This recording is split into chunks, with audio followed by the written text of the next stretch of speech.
Start करते हैं class 10th chapter 3rd pair of linear equations in two variables exercise 3.1 question number 6 given the linear equation 2x plus 3y minus 8 is equal to 0 write another linear equation in two variables such that the geometrical representation of pair so formed is intersecting lines parallel lines और coincident lines। देखो ध्यान से समझना question को। Given the linear equation 2x plus 3y minus 8 is equal to 0, ये एक linear equation दिया हुआ है क्या 2x plus 3y minus 8 is equal to 0। ये a1x plus b1y plus c1 is equal to 0 के फॉर्म में एक इक्वेशन दिया हुआ है। राइट अनदर लीनियर इक्वेशन, तो आपको दूसरा लीनियर इक्वेशन लिखना है, अपनी मर्जी से लिखना है दूसरा linear equation in two variable, यही टू वेरिएबल वाला। सच दैट, और कैसा लिखना है कि geometrical representation of pair so formed is, एक इक्वेशन ये दिया और एक इक्वेशन आपको लिखना है, और ऐसा लिखना है कि उसका अगर अपन जियोमेट्रिकल रिप्रेजेंटेशन करें, मतलब उसका अगर ग्राफ बनाए, तो जो दो लाइनें मिलेगी अपने को ग्राफ में वो कैसी होना चाहिए, इंटरसेक्टिंग होना चाहिए। या फिर दूसरा है कि उन दोनों इक्वेशन का अगर अपन ग्राफ ड्रा करेंगे तो पैरेलल लाइन मिलना चाहिए, और अगर उन दोनों इक्वेशन को अपन ड्रा करें तो थर्ड है कोइंसिडेंट लाइन मिलना चाहिए। मतलब ये तीनों सिचुएशन के लिए आपको एक इक्वेशन दिया हुआ है और आपको एक इक्वेशन और लिखना है। मतलब ये a1x plus b1y plus c1 is equal to 0 के फॉर्म में लिखा है, आपको दूसरा equation a2x plus b2y plus c2 के फॉर्म में लिखना है कि इंटरसेक्टिंग लाइन आ जाए उसके लिए एक लिखना है, पैरेलल लाइन आ जाए उसके लिए एक लिखना है, और कोइंसिडेंट लाइन आ जाए उसके लिए एक लिखना है। चलिए अपन सबसे पहले मैं गिवन इक्वेशन को लिख लेता हूं कि गिवन इक्वेशन क्या है। Given equation 2x plus 3y minus 8 is equal to 0। ये इक्वेशन मैंने जो गिवन था उसको लिख दिया। अब फर्स्ट वाला पार्ट है इसका कि आपको एक इक्वेशन ऐसा लिखना है कि जब अपन उसको ग्राफ पेपर पर रिप्रेजेंट करेंगे तो इंटरसेक्टिंग लाइन आना चाहिए। तो फर्स्ट है इंटरसेक्टिंग लाइन, इंटरसेक्टिंग लाइंस। अब एक इक्वेशन तो ये, आपको दूसरा इक्वेशन ऐसा लिखना है कि वो इंटरसेक्टिंग लाइन को रिप्रेजेंट करे। तो देखो आपको इंटरसेक्टिंग लाइन के लिए कंडीशन पता है, क्या कंडीशन होती है इंटरसेक्टिंग लाइन की। इंटरसेक्टिंग लाइन कब मिलती है, जब उसका यूनिक सोल्यूशन होता है, और यूनिक सोल्यूशन कब होता है, जब a1/a2 is not equal to b1/b2। That is a1/a2 is not equal to b1/b2। ये कंडीशन अगर सेटिस्फाई हो जाए तो पेयर ऑफ लीनियर इक्वेशन कैसा रहता है, इंटरसेक्टिंग रहता है या उसका यूनिक सोल्यूशन रहता है। ये कंडीशन लिखना है यहाँ पे इंटरसेक्टिंग लाइन के साथ। ये लाइन, ये इंटरसेक्टिंग लाइन की कंडीशन या यूनिक सोल्यूशन की कंडीशन।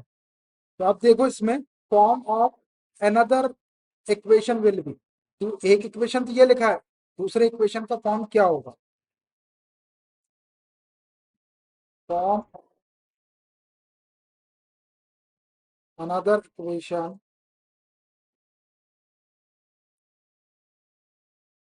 Will be. अब देखो आपको कैसा लिखना है, form of another equation will be. एक इक्वेशन तो ये लिखा हुआ है, अपने को दूसरा इक्वेशन लिखना है और ऐसा लिखना है कि ये वाली कंडीशन सेटिस्फाई होना चाहिए इंटरसेक्टिंग लाइन के लिए, a1/a2 is not equal to b1/b2। तो देखो a1 की वैल्यू 2 है, a2 अपन कुछ भी ले सकते हैं, तो मैं a2 को 3 ले लेता हूँ। तो a2 को जब अपन 3 लेंगे तो इक्वेशन का फॉर्म क्या बनेगा, 3x। देखो a1 हो गया 2 और a2 हो गया 3, तो रेशियो क्या बना, 2/3 है ना। अब is not equal to b1/b2, तो b1 की वैल्यू 3 है, तो b2 आप कुछ भी ले सकते हैं। ये वाला रेशियो 2/3 है, तो ये 3/2 हो जाता है, इक्वल नहीं होगा, तो प्लस 2 आ ले लेता हूँ।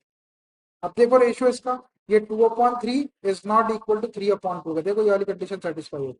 जब ये दोनों रेशियो इक्वल नहीं है तो c1/c2 को अपन देखते भी नहीं है। c1 की वैल्यू -8 है, तो c2 की वैल्यू कुछ भी लिख दो, ये +1 लिख देता इज इक्वल टू 0।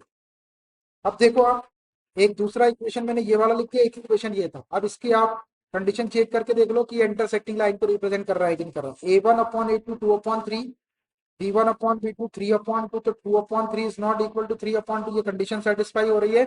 अब अगर अपन और ये C1 C2 कुछ भी ले लो आप, C1 आपका -8 था तो C2 को 1, ये दो अगर इक्वल नहीं है तो फिर तीसरे को अपने को देखने की भी जरूरत नहीं पड़ती। जब ये दो इक्वल रहते तब अपने को C1 और अपॉन C2 देखना पड़ता है। अभी यहाँ पे C1 -8 था, मैंने C2 को 1 ले दिया। तो अब इसका रेशियो यदि देखते हैं तो 2/3 इज नॉट इक्वल टू 3/2, मतलब ये वाला रेशियो आ गया।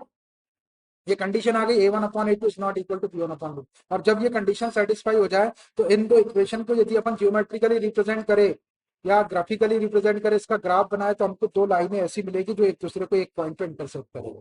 तो ये हो गया आपका इक्वेशन। ऐसा आप कोई भी इक्वेशन लिख सकते हैं, सिर्फ आपको ध्यान क्या रखना है कि A1/A2 is not equal to B1/B2 की कंडीशन सेटिस्फाई नहीं होना चाहिए। मतलब ये वाली कंडीशन आना चाहिए कि A1/A2 is not equal to B1/B2। कुछ भी ले सकते हैं आप, A1 की वैल्यू और B1 की वैल्यू आपको गिवन है, A2 B2 आप अपनी मर्जी से कुछ भी ले लो, लेकिन ऐसा लेना है कि A1/A2 is not equal to B1/B2 होगा। और C1 आपका -8 था, C2 को 1। अब ये दो इक्वेशन है आपके पास में, अगर आप इसको ग्राफ पेपर पे ड्रा करते हैं तो दो इंटरसेक्टिंग लाइन मिलेगी। इंटरसेक्टिंग लाइन कैसी आती है आपको नहीं, ठीक है। चल आगे। अब दूसरी कंडीशन है, दूसरी क्या है, पैरेलल लाइंस वाली। देखो पैरेलल लाइंस, पैरेलल लाइंस। अब पैरेलल लाइन की condition is A1/A2 is equal to B1/B2 is not equal to C1/C2। अगर ये कंडीशन सेटिस्फाई हो जाए कि A1/A2 is equal to B1/B2 but not equal to C1/C2, तो दोनों लाइनें जो है वो पैरेलल होगी और इसका नो सोल्यूशन होगा। तो अब एक इक्वेशन तो ये लिखा हुआ है 2x + 3y -8 is equal to 0। इसी के अकॉर्डिंग आपको दूसरा इक्वेशन ऐसा लिखना है कि ये वाली कंडीशन सेटिस्फाई होगा। तो form of another equation, form of another equation will be, एक इक्वेशन तो ये वाला दिया हुआ 2x + 3y -8 is equal to 0। तो अब देखो A1/A2 बनाना है अपने को, तो A1 कितना है, 2 है।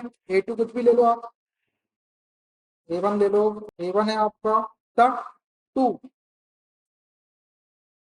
तो A2 आप कितना ले लो, रेशियो आपका इक्वल बनना चाहिए। तो देखो ये 2 है तो मैं नीचे 4 ले लेता हूँ, A2 को 4 ले लेता हूँ, तो 2 1 जा 2 और 2 2 जा 4 जाएगा, 1/2 का रेशियो आएगा। फिर यहाँ पर B1 आपका 3 के इक्वल है, B1 3 है तो B2 को 6 ले लेंगे, तो 3 2 जा 6, तो 1/2 ये भी रेशियो इक्वल आ जाएगा। और नॉट इक्वल टू C1/C2, ये -8 है, इसको कुछ भी ले लेंगे, 1 2 कुछ भी ले लेंगे, ये दोनों इसके इक्वल नहीं होगा। तो रेशियो बनाएंगे अपन 1/2। तो 2x है तो मैं यहाँ पे 4x ले ले रहा हूँ, 4x प्लस B1 की वैल्यू 3y है तो B2 को ले लेता हूँ मैं 6y, तो B2 ले लेता हूँ 6 और ये y। देखो यहाँ रेशियो क्या बनेगा, 2/4, 2/4 को 1/2 लिख सकते हैं। यहाँ रेशियो बनेगा B1/B2 का 3/6, ये भी 1/2 बनेगा। 1/2 इज इक्वल टू 1/2, ये दो कंडीशन सेटिस्फाई हो जाएगी। Is not equal to C1/C2 है, तो C1 की वैल्यू -8 है, तो C2 को आप कुछ भी ले लो, कुछ भी ले सकते हैं आप। क्या ले लो, 5 लेना तो 5 इज इक्वल टू 0। आप इसका रेशियो चेक करके देख लो आप कि A1 2 है, A2 4 है, तो ये 1/2 का रेशियो बनेगा A1/A2। फिर B1/B2 तो 3/6 करेंगे तो ये भी 1/2 आएगा, तो ये दो इक्वल आ जाएंगे। C1 -8 और C2 5, -8/5 is not equal to this. ये कंडीशन सेटिस्फाई हो गई।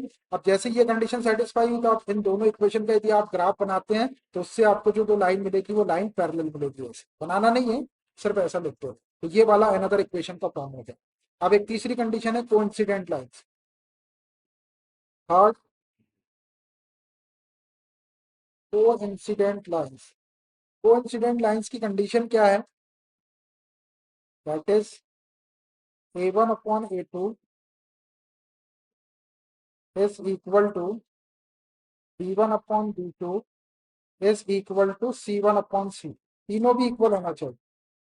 A1/A2 is equal to B1/B2 is equal to C1/C2 होना चाहिए ऐसे ही। अब देखिए तीनों इक्वल रेशियो लेना है आपको, तो देखो यहाँ पर 2 है, इसका अनदर इक्वेशन का फॉर्म लिखता हूँ मैं। Form of another equation will be,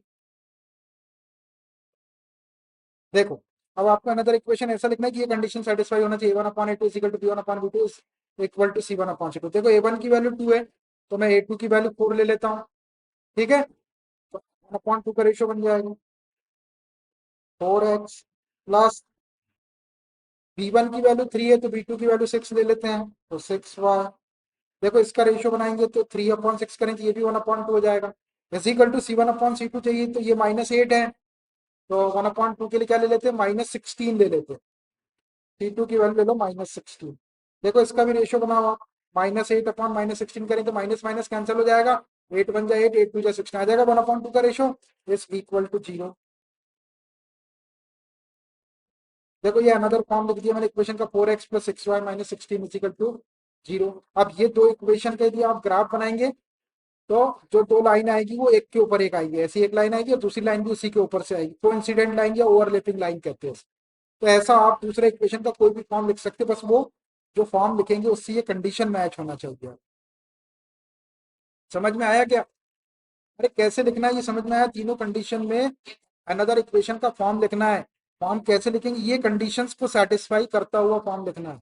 और जब यदि आप अब अगर इन दोनों इक्वेशन का, ये गिवन इक्वेशन का और ये वाले इक्वेशन का यदि आप ग्राफ बनाएंगे तो इंटरसेक्टिंग लाइन मिलेगी।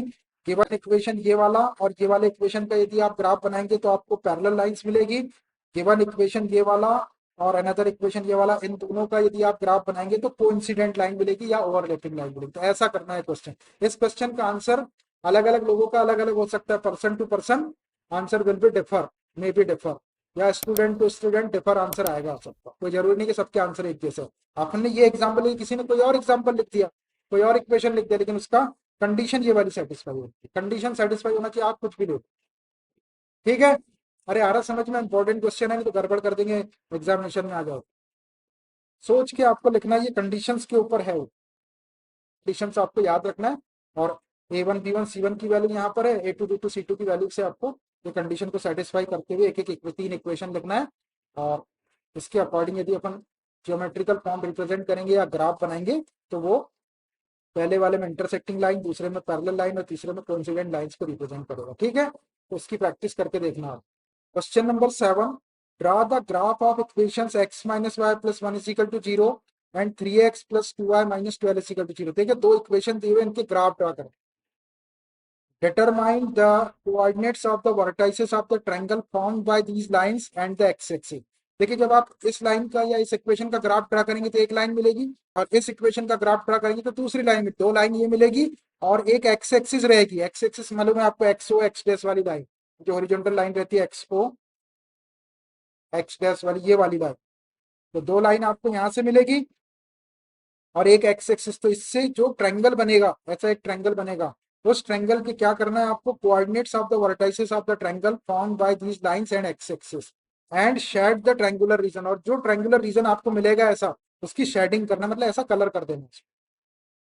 क्वेश्चन फिर से ध्यान से सुनो। Draw the graph of the equation, ये दो इक्वेशन दिए हुए, इनके ग्राफ ड्रा करना है, तो लाइन मिलेगी आपको। फिर क्या करना है, determine the coordinates of the vertices of the triangle formed by these lines, ये दो line and the x axis, ये तीन चीजों से मिलकर एक ट्रायंगल बनेगी। ट्रायंगल समझता है आपको, figure bounded by three sides and shade the triangular region. क्या करना है कि जो ट्रायंगल बनेगी उसके जो कॉर्नर पॉइंट रहेंगे उसके वर्टाइसेस लिखना है, 1, 2, 2, 3, 3, ए के बी के सी के, अपन नाम दे देंगे उसको एबीसी, और उसके कोऑर्डिनेट लिखेंगे। और क्या करना है, and shade the triangular region, और जो ट्रायंगल बनेगी उसको कलर करना, आपको शेड करना, आप पेंसिल से काला कर सकते हैं, पेन से कर सकते हैं। तो सबसे पहले मैं दोनों इक्वेशन ले लेता हूँ। चलो पहला इक्वेशन क्या है, x - y + 1 = 0, ये फर्स्ट इक्वेशन है। सेकेंड इक्वेशन क्या है, 3x + 2y - 12 = 0। ये दो इक्वेशन है, गिवन इक्वेशन, इसके ग्राफ ड्रा करना है। तो एक एक इक्वेशन लेते, पहले first equation, from equation first, from equation first. देखो फर्स्ट इक्वेशन से अपन क्या करते हैं, x - y को यहीं रहने दो और ये 1 को इधर शिफ्ट कर लो, x - y यहीं रहेगा और 1 को इधर शिफ्ट कर लेंगे तो -1 हुआ। अब देखो ये वाला जो इक्वेशन है इसके लिए एक सोल्यूशन का टेबल बनाना है। इसके लिए सोल्यूशन का एक टेबल बना लो, नहीं बना लेते हैं अपन छोटा सा, दो वैल्यूज के लिए एक्स वाई लिख देंगे और ये 2 पॉइंट्स, ये एक्स और ये वाई। देखो एक बार एक्स की वैल्यू 0 रखते हैं, 0 रखो, यहाँ 0 रखेंगे एक्स के प्लेस पे, ये 0 हो जाएगा, माइनस वाई इक्वल टू -1 बचेगा। दोनों साइड -1 का इंटू करो या माइनस से माइनस कैंसिल करो तो वाई इक्वल टू क्या आएगा 1। दूसरा पॉइंट, एक बार वाई को 0 रखो यहाँ पे, ये लिखे वाई को 0, जब यहाँ 0 रखेंगे तो ये 0 हो जाएगा, तो क्या बचेगा x equal to -1, x equal to -1 आ जाएगा। ये एक टेबल बन गया आपका। अब इसको प्लॉट करेंगे। अब दूसरा इक्वेशन ले लो, फ्रॉम इक्वेशन सेकेंड, उससे भी एक टेबल बनाना है। From equation second, second equation में देखो ये 3x + 2y को यहीं रहने दो और -12 को इधर शिफ्ट कर लो। 3x + 2y is equal to 12। इस इक्वेशन के लिए भी एक टेबल बनाना है, यही बना दो, दो वैल्यूज का टेबल, एक्स वाई आ जाएगा इसमें और ये दो वैल्यूज, बस दो ही वैल्यू ज्यादा नहीं, ये एक्स और ये वाई। देखो क्या करते हैं अपन, एक बार एक्स को 0 रखते हैं, यहाँ 0 रखो, ये एक्स को 0 लिया मैंने, यहाँ 0 रखेंगे तो देखो 0 × 3 ये 0 हो जाएगा पूरा ये वाला। क्या बचेगा 2y इक्वल टू 12, तो अपने को y चाहिए तो 2 से डिवाइड कर लो, 2 6 या 12, तो y इक्वल टू 6 आ जाएगा। अब एक बार आप y को 0 रख दो, ये रखे y को 0, यहाँ 0 रखेंगे तो ये पूरा 0 हो जाएगा। 3x इक्वल टू 12, तो x इक्वल टू 3 से डिवाइड करो 12 को, 3 4 जा 12, ये 4 हो जाएगा। ये बन गए आपके दो सोल्यूशन के टेबल।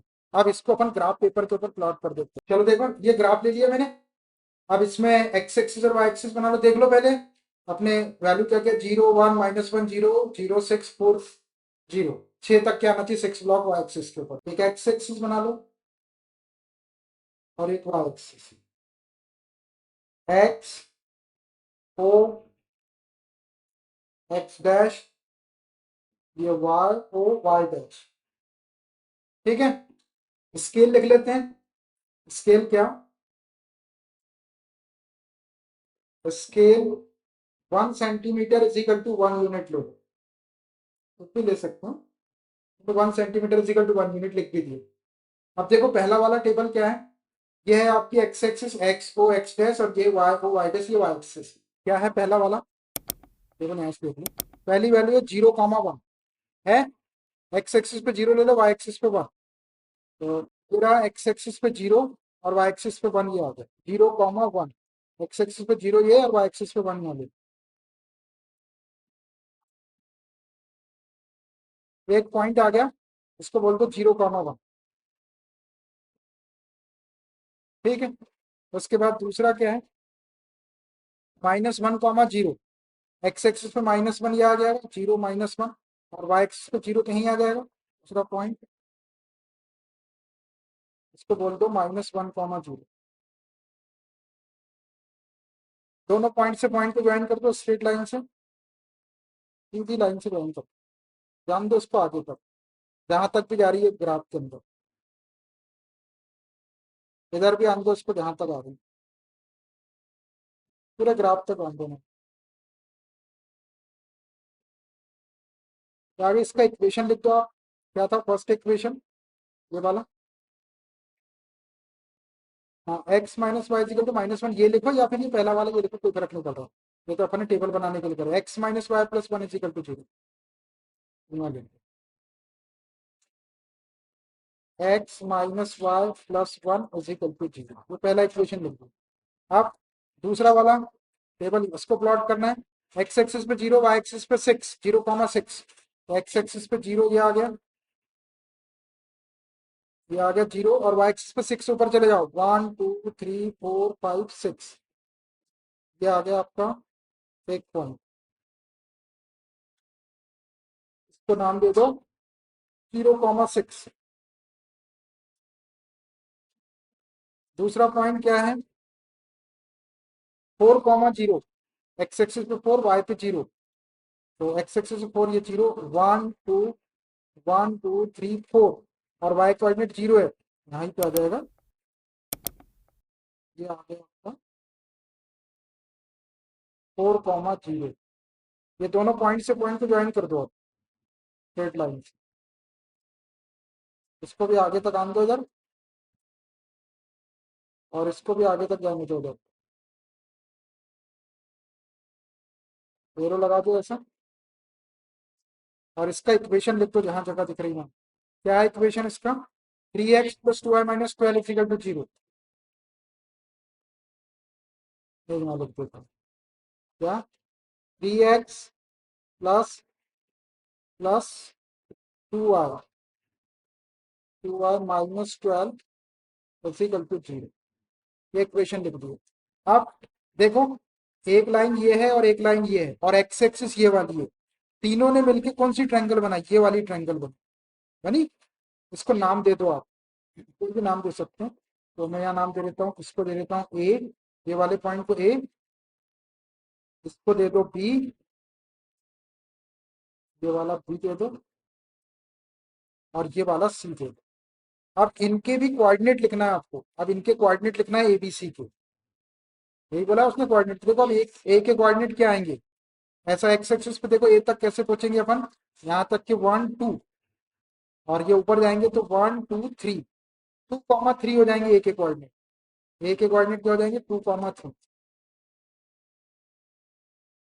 2,3 ए पॉइंट के कोऑर्डिनेट आ गया। अब ऐसे ही आपको बी पॉइंट के कोऑर्डिनेट लिखना। बी पॉइंट ये वाला है, तो इधर आया एक्स एक्सिस पे -1, और वाई कोऑर्डिनेट 0 रहती है, ये आ गया -1,0। ये लिखा हुआ है -1,0। ठीक है, पहले से लिखा है बी का यहाँ पे -1,0। और सी पॉइंट ये वाला, और ये सी पॉइंट के भी लिखे हैं 4,0। ठीक है ना, यहाँ तक 1 2 3 4 और 0। ये एबीसी ट्रायंगल आ गया।